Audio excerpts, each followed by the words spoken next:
Now, residents of the Gulf Islands are affected by the cost of ferries more than anybody. And one of the most vocal opponents of how BC Ferries is run says the commissioner's recommendations missed the mark.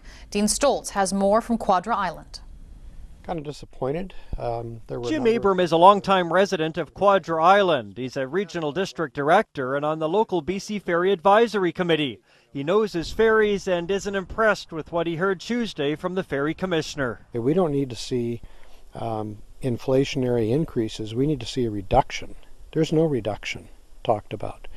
The ferry prices are too high right now. It's too high for people to live on any of these outer islands. But he says a recommendation that local governments tax residents in order to help subsidize ferry costs doesn't wash either. They're now going to have taxes added onto their tax bill from their property taxes to help offset the ferry fare costs. That makes no sense to me whatsoever. The big problem for BC Ferries is that it's not used to capacity, not even close on many of its runs. On the smaller routes like Campbell River to Quadra Island, in the summer of 2010, it was only used 54.5% of capacity. In the winter of 2010, it was used at 41.5% of capacity. And in the summer of 2011, the average capacity declined for vehicles by 6.5% and by foot passengers 4.5%.